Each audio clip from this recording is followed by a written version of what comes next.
Hello दोस्तों, स्वागत है आपका अपने यूट्यूब चैनल स्टडी विद अंकित में।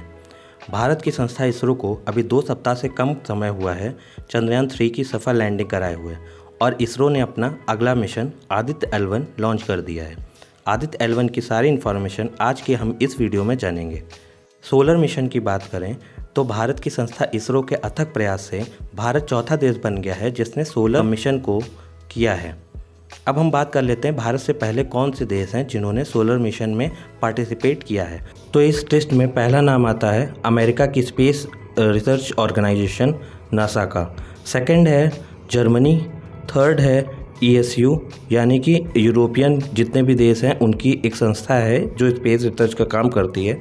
और फोर्थ हमारा देश की एजेंसी इसरो बन गई है। तो इन 4 देशों के अलावा किसी भी देश ने अभी तक सोलर ऑर्बिट के लिए यानी सन के ऑर्बिट के लिए कोई भी मिशन लॉन्च नहीं किया है।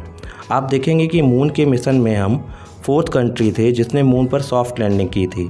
पर जैसे मून मिशन की बात की जाए तो आपके रशिया दिखेंगे, चाइना दिखेंगे, लेकिन सोलर मिशन में ना तो रशिया ने पार्टिसिपेट किया है और ना ही चाइना ने। भारत यहाँ भी फर्स्ट एशियन कंट्री बन गया है जिसने सोलर मिशन को लॉन्च किया है। अगर भारत सफल हो जाता है तो भारत अकेला पूरे एशिया को रिप्रेजेंट यहाँ करेगा। पूरे विश्व में इस मिशन के द्वारा जापान ने 2 मिशन किए थे, लेकिन उसे सोलर प्रोब कंट्रीज़ में नहीं रखा गया क्योंकि वे दोनों ऑर्बिटर मिशन नहीं थे। अब हम बात करते हैं आदित्य L1 के नाम के बारे में कि इसका नाम आदित्य L1 क्यों रखा गया है। आप सभी को पता होगा कि आदित्य का मतलब सूर्य होता है। सूर्य के कई पर्यायवाची हैं, उनमें से एक आदित्य भी है, इसलिए इसका नाम आदित्य L1 रखा गया। L1 से मतलब क्या है इसको हम समझ लेते हैं। देखिए, आप जब इस एनिमेशन को देखेंगे तो पृथ्वी और सूर्य के बीच में ऐसे 5 पॉइंट हैं जहाँ पे हम किसी चीज़ को प्लेस कर सकते हैं। यहाँ पे उनके बीच की ग्रेविटेशनल फोर्स एक दूसरे को कैंसल आउट करती हैं, जिसकी वजह से वो वहाँ पे स्थिर रह सकता है और दोनों ग्रहों के बारे में जानकारी प्राप्त कर सकता है। इन्हीं पॉइंट्स को हमने नाम दिया है L1, L2, L3, L4, L5, यानी कि यही पॉइंट्स क्या कहलाते हैं हमारे Lagrange point 1, Lagrange point 2, Lagrange point 3 and Lagrange point 4 and 5। अब हम बात करते हैं कि आदित्य L1 कैसे काम करेगा। तो देखिए, पृथ्वी और सूर्य के बीच में 101 मिलियन किलोमीटर का डिफरेंस है। आदित्य L1 पॉइंट पर जाएगा जो कि 1.5 मिलियन किलोमीटर पृथ्वी से दूर है और उसी पॉइंट पर रहकर सूर्य को वो स्टडी करेगा।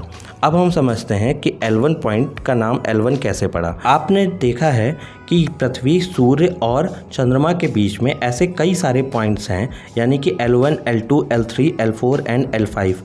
तो आपके दिमाग में क्वेश्चन आएगा कि केवल L1 पे ही क्यों प्लेस किया जा रहा है उस ऑब्जेक्ट को। तो देखिए, इसके लिए रीज़न ये है कि जो पॉइंट्स हैं सारे वो वैसे तो पृथ्वी से काफ़ी दूरी पे हैं और L1 पॉइंट जो है वो पृथ्वी के बिल्कुल नज़दीक है और वो सन और पृथ्वी के बिल्कुल बीच में आता है, जिसकी वजह से वो सन को ईजिली स्टडी कर सकता है और उससे बहुत सारी जानकारियाँ प्राप्त हो सकती हैं और ऑर्बिट करते हुए भी वो सन की स्टडी कर पाएगा। नेक्स्ट हम बात करते हैं आदित्य L1 क्या काम करेगा। आदित्य L1 सेल को समझने में एक इम्पॉर्टेंट रोल निभाएगा, क्योंकि अगर आप एक सोलर सिस्टम को देखेंगे तो पाएंगे सबसे इम्पॉर्टेंट सेंट्रल ऑब्जेक्ट सन ही है और ऐसा माना जाता है कि सारे प्लैनेट्स अपनी जगह पर सन के कारण ही हैं। अर्थ पर जो भी हमें लाइट मिलती है वो सन से ही मिलती है और हम इससे ज़्यादा ये भी जानने की कोशिश करेंगे कि सन कैसे बिहेव करता है और सोलर प्लेयर कैसे बिहेव करते हैं। सब कुछ स्टडी करना इम्पॉर्टेंट है और इन्हीं सारे कामों के लिए आदित्य L1 को भेजा गया है। आदित्य सैटेलाइट जो है वो L1 पॉइंट पर जब पहुंच जाएगी तो वो सन की मेनली 3 लेयर को समझने की कोशिश करेगा। पहला है फोटोस्फीयर, दूसरा है क्रोमोस्फीयर और तीसरा है कोरोना, जिसके लिए इस मिशन में 7 पेलोड भी दिए गए हैं। पेलोड वो चीज़ें होती हैं जो स्पेसिफिक किसी चीज़ को करने के लिए उस मिशन में लगाई गई होती हैं या उस सैटेलाइट में जोड़ी गई होती हैं। तो यहाँ पे टोटल 7 पेलोड्स हैं। अब इन पेलोड्स को हमें समझना पड़ेगा। इन पेलोड्स का ये भी काम होगा कि सन को वो समझ सके कि सन का कोर इतना गर्म है और आउटर सरफेस इतनी ठंडी क्यों है, और सन से मिलने वाले अन्य सोर्सेस को भी, जैसे लाइट, एनर्जीज, रे एंड सोलर विंड्स को वो कैसे ईजिली समझ सकता है। अब हम समझ लेते हैं इस मिशन में भेजे गए 7 पेलोड्स के बारे में और उनके काम के बारे में। तो सबसे पहला जो पेलोड है उसका नाम है solar low energy X ray spectrometer, इसका शॉर्ट फॉर्म हुआ सोलेक्स। इसका काम होगा कि ये सॉफ्ट एक्सरे को स्पेक्ट्रोमीटर की सहायता से स्टडी करेगा। नेक्स्ट पेलोड है high energy L1 orbiting X ray spectrometer. इसका काम होगा कि हार्ड एक्सरेज को स्पेक्ट्रोमीटर से स्टडी करेगा। इसका शॉर्ट फॉर्म बनेगा हेलियोक्स। नेक्स्ट पेलोड है विजिबल इमिशन लाइन कोरोनाग्राफी।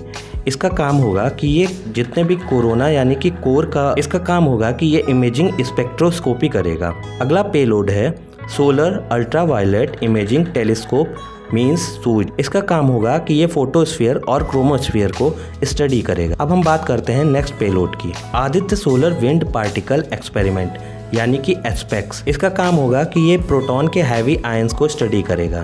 नेक्स्ट है plasma analyser package for Aditya यानी कि पापा। इसका काम होगा कि ये सोलर विंड और उनके पार्टिकल्स को एनालाइज करेगा और उसको स्टडी करेगा। और लास्ट पेलोड का नाम है advance try axial high resolution digital magnetometer. का काम होगा कि ये सन की जितनी भी मैग्नेटिक फील्ड है उसके बारे में ये स्टडी करेगा और सारी रिलेटेड इन्फॉर्मेशन भेजेगा। तो ये 7 पेलोड आदित्य L1 के लिए बहुत इंपॉर्टेंट पार्ट निभाएंगे और इससे बहुत सारी जानकारी हमें मिलने में सक्षम हो जाएगी। आदित्य L1 मिशन से पूरे दुनिया को बहुत सारी उम्मीदें हैं, क्योंकि अभी तक सन को उतना स्टडी नहीं किया जा सका है और ज़्यादा देशों ने इस पे पार्टिसिपेट भी नहीं किया है। तो अगर ये मिशन सफल हो जाता है तो पूरे दुनिया को सन को समझने के लिए एक नई राह मिल जाएगी। आई होप आपको वीडियो पसंद आया होगा। अगर वीडियो पसंद आया हो तो मेरे वीडियो को लाइक कर दीजिएगा और चैनल को सब्सक्राइब कर लीजिएगा। धन्यवाद।